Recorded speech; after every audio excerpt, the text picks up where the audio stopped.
des engagements que le chef de l'État a pris vis-à-vis donc du peuple djiboutien lorsqu'il s'est présenté au suffrage universel. Et ces engagements, il doit les livrer au peuple. Et le peuple attend que ces engagements soient livrés.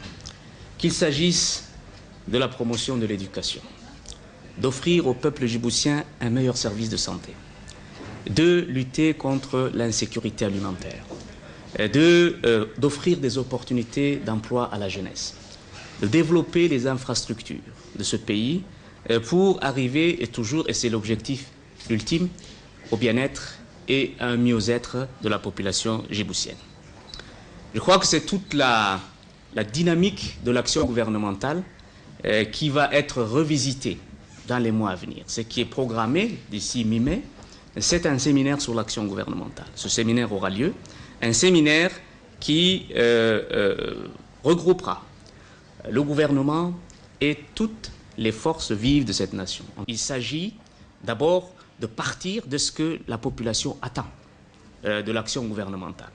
Et à partir de là, on peut poser un diagnostic clair sur les défaillances, s'il y a défaillances, sur les aspects à parfaire, et Dieu sait qu'il y en aura à l'avenir. Tout cela puisse aboutir justement au respect des engagements que le chef de l'État a pris vis-à-vis du peuple djiboutien.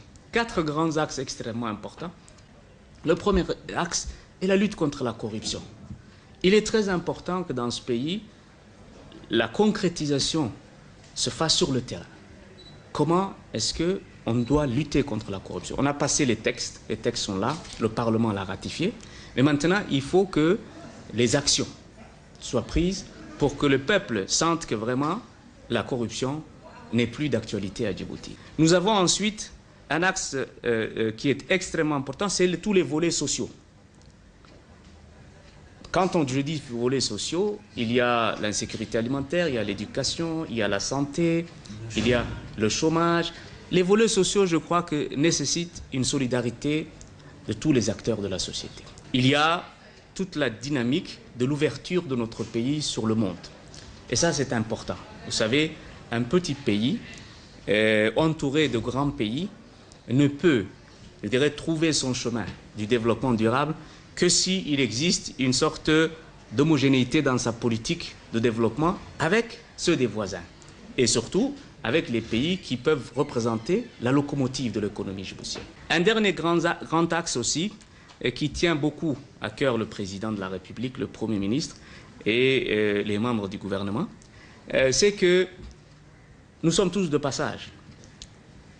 Le peuple attend beaucoup de choses. Et il est important que chaque responsable dans ce pays, chaque homme politique, chaque chef de département se dise chaque jour, s'il est possible, qu'est-ce que, à travers ma responsabilité, la confiance que le peuple m'a accordée, qu'est-ce que j'ai apporté de plus aujourd'hui en faveur de cette population. Les instructions du Premier ministre que le président de la République lui a confiées, donc à l'endroit du gouvernement, a été très claires. Nous sommes tous comptables de nos actions devant le peuple djiboutien.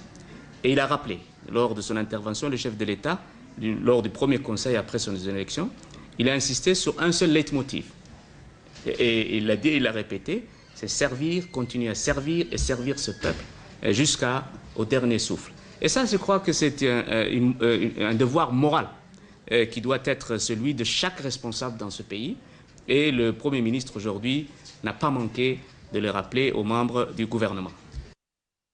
Le secrétaire général du ministère de l'Énergie chargé des ressources